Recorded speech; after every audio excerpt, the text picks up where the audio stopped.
KP college Ahore की YouTube क्लासों में आप सभी विद्यार्थियों का मैं भरत खुराना तहे दिल से इस्तकबाल करता हूं। प्यारे विद्यार्थियों, आज हिंदी साहित्य के अंतर्गत आज हम पढ़ेंगे भारत में प्रचलित लिपियां। भारत में कौन कौन सी लिपियां थी जो प्रचलन में थी या वर्तमान में है। जो लिपियां कौन कौन सी थी? देखो, भाषा का जो लिखित आधार होता है उसको हम लिपि कहते हैं। भाषा का जो लिखित आधार होगा उसको हम क्या कहेंगे? लिपि। तो भारत में प्रचलित लिपियां कौन कौन सी थी, तो उसको हम पढ़ने की कोशिश करते हैं। संसाधन इस प्रकार से क्या कर सकते हैं, ठीक है। तो इसको हम दो भागों में बांटेंगे। कितने भागों में बांटेंगे? दो। एक तो है प्राचीन लिपियां, प्राचीन समय में कौन कौन सी लिपियां प्रचलन में थी वो, और एक हो जाएगी आधुनिक लिपियां जो वर्तमान में कौन कौन सी हैं, उसको इसके अंतर्गत ले लेंगे आधुनिक, ठीक है। अब प्राचीन लिपियों के बारे में पढ़ेंगे तो नंबर 1 पे हो जाएगी खरोष्टी लिपि। कौन सी लिपि? खरोष्टी। तो इसको देखने की कोशिश कीजिए कि खरोष्टी का मतलब होता है खर धन ओष्ठी। खर यानी गधा, ओष्ठी यानी होठ।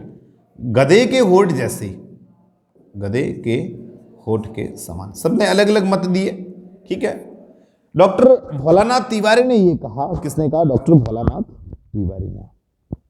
डॉक्टर भोलानाथ तिवारी जी कहते हैं कि ये जो इसके अक्षर हुआ करते हैं वो गधे के होठ के समान हुआ करते हैं, और गधे के होठ के समान होने के कारण इसका नाम खरोष्टी लिपि है।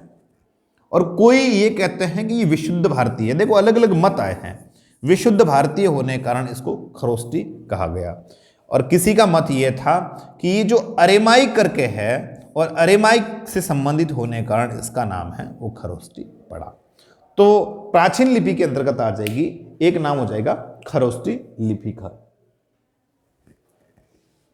इसका डॉक्टर भोलानाथ तिवारी नहीं है, इसका जो नाम है जो डॉक्टर राजबली पांडे है। डॉक्टर राजबली पांडे साहब ने कहा है। किसने कहा है? डॉक्टर राजबली पांडे जी ने। डॉक्टर भोलानाथ जी ने तो ब्राह्मी के संबंध में अपना मत दिया है, ठीक है। दूसरी जो लिपि आ जाएगी प्रिय विद्यार्थियों, वो आ जाएगी ब्राह्मी लिपि। कौन सी? ब्राह्मी लिपि। ब्राह्मी। और उससे पूर्व एक बार देख लेते हैं, खरोष्टी जो लिपि है वो उर्दू की तरह चलती है। उर्दू जैसे हम क्या कर रहे हैं, इधर से इधर लिख रहे हैं, पर खरोष्टी इधर से इधर लिखी जाती है, यानी दाएं से बाएं लिखी जाती है। खरोष्टी उर्दू के समान चलती है, और इसमें स्वरों का अभाव हुआ करता है। किसमें? खरोष्टी में। अब हम बात करते हैं ब्राह्मी लिपि की। जो ब्राह्मी लिपि है, ऐसा कहते हैं कि वेदों की रक्षक होने के कारण, किसकी? वेदों की रक्षक होने के कारण इसको ब्राह्मी लिपि नाम दिया। और कई जने ऐसा कहते हैं कि प्राचीन समय के अंतर्गत ब्राह्मण जो लोग थे और ब्राह्मणों की प्रमुख लिपि होने के कारण, इसका नाम ब्राह्मी दिया गया।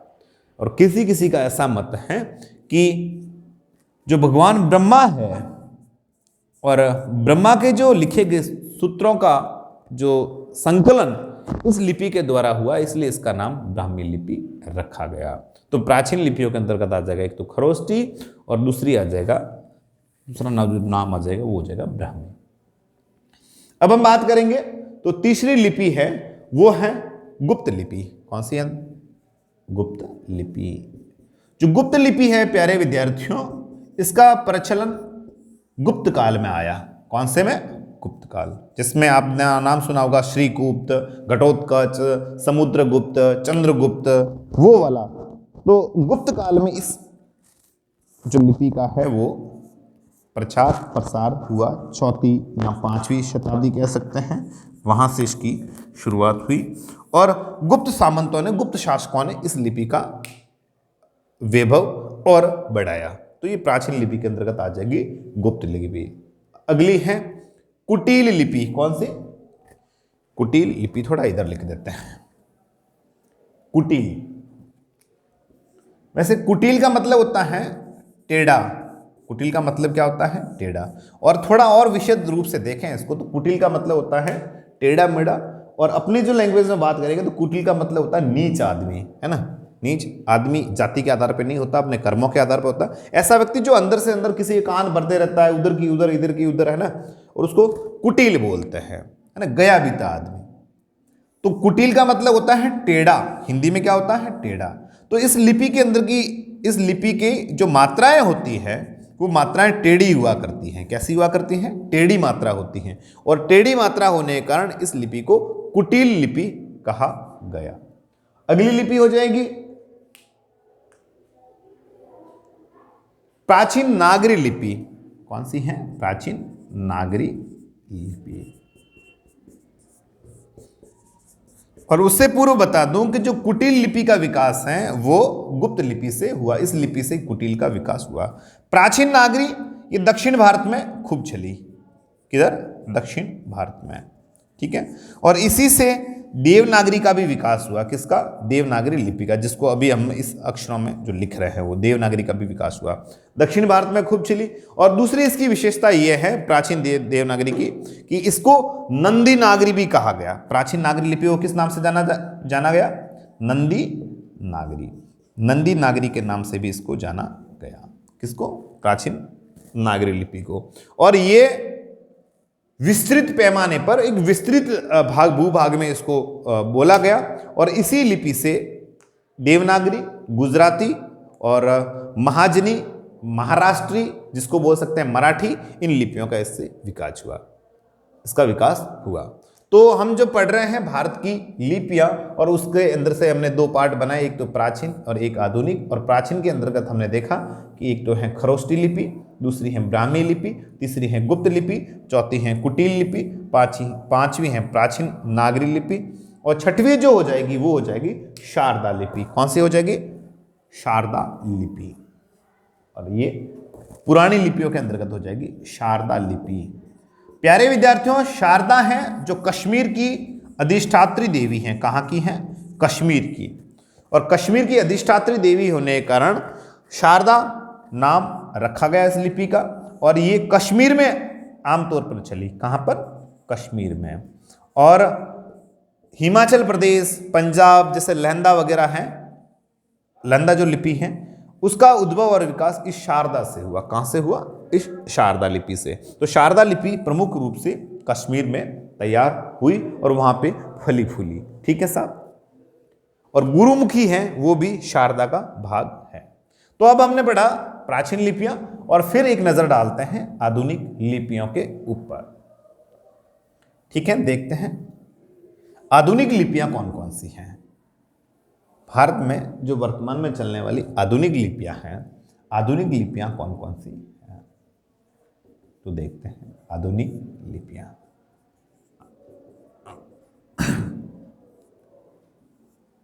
तो कौन सी आएगी, तो सर्वप्रथम आ जाएगी आधुनिक लिपियों के अंतर्गत जो वर्तमान में चल रही है, उसमें है एक तो है टाकरी लिपि। कौन सी है, टाकरी लिपि, टाकरी। और इसी लिपि को टक लिपि भी कहा गया। क्या कहा गया, टक लिपि, टक लिपि। ऐसा कहते हैं कि टक कबीला एक टक जाति विशेष है, और उसकी लिपि होने के कारण इसको टक लिपि कहा गया। और टक से धीरे धीरे ठक बना, क्या बना, ठक। और ठक से ठाकुर बना, और ठाकुरों की लिपि होने के कारण इसको टाकरी लिपि कहा गया, ठीक है साहब। कौन सी, टाकरी लिपि। अगली हम देखेंगे सिरमौरी लिपि। कौन सी, सिरमौरी। ऐसा कहते हैं सिरमौर भाषा की लिपि होने के कारण, सिरमौर एक भाषा है, सिरमौर एक भाषा है, और उस भाषा की लिपि होने के कारण इसको सिरमौरी लिपि कहा गया। ये टके से निकली हुई है। आगे है डोगरी लिपि। कौन सी है साहब, डोगरी। और डोगरी लिपि एक डोंगरी जाति है, उसकी लिपि होने के कारण, डोंगरी एक जाति है और उससे भाषा बनी डोंगरी भाषा, और उसकी लिपि होने के कारण इसका नाम रखा गया डोंगरी लिपि। आगे देखेंगे चमयाली, चमयाली लिपि। चमयाली हिमाचल प्रदेश का एक क्षेत्र है जिसका नाम है चंबा। क्या नाम है, चंबा। हिमाचल प्रदेश का चंबा जो नाम है, उस क्षेत्र विशेष में बोली गई भाषा को चमयाली कहा गया, चंबे में। और वहां की एक लिपि बनी जिसका नाम रखा गया चमयाली लिपि। नेक्स्ट देखेंगे कैथी। कैथी जो लिपि है प्यारे विद्यार्थियों, वो क्या था, कायस्थ जाति के जो ब्राह्मण थे, किस जाति के? कायस्थ जाति के ब्राह्मणों के द्वारा बोली गई भाषा, और उसको लिखने का जो रूप है उसको हम कैथी लिपि कहेंगे, कायस्थ ब्राह्मणों के कारण। किसके कारण? कायस्थ ब्राह्मणों के कारण। ठीक है विद्यार्थियों, आगे हम देखते हैं। एक है मैथिली लिपि। मिथिला प्रदेश के आसपास की भाषा को मैथिली कहा गया और उसकी लिपि को मैथिली लिपि कहा गया। विद्यापति को मैथिल का कोकिल कहा जाता है, मैथिल कोकिल विद्यापति को कहा जाता है। इसमें आला और उदल की रचनाओं का बखूबी वर्णन मिलता है। आगे है गुरुमुखी, जो पंजाब के आसपास की जो भाषा है, पंजाबी भाषा की जो लिपि है उसको गुरुमुखी लिपि कहा गया। एक है नागरी लिपि, नगर प्रदेश, नगर चतुर या पढ़े लिखे व्यक्तियों की लिपि होने के कारण इसको नागरी लिपि कहा गया। और अंतिम हम देखेंगे वो है बंगाली लिपि। बंगाल के आसपास की भाषा को बिल्कुल लिपिबद्ध करने के लिए जिसका काम लिया गया उसको हम कहेंगे बंगाली लिपि। तो आज हमने इस वीडियो में देखा कि भारत की जो लिपियां हैं वो कौन कौन सी हैं, प्रचलित लिपियां कौन कौन सी है, जिसमें कुछ प्राचीन लिपियां भी देखी और उसके साथ साथ हमने देखी कुछ आधुनिक लिपियां भी। तो ये प्रश्न एग्जाम की दृष्टि से महत्वपूर्ण है, इसलिए इसका एक वीडियो बना दिया है। और वीडियो किस प्रकार से लगा ये कमेंट बॉक्स में जरूर लिखिए और इस चैनल को सब्सक्राइब भी करते रहिए। मिलते हैं नेक्स्ट वीडियो में, तब तक के लिए शुक्रिया। शब्बा खैर।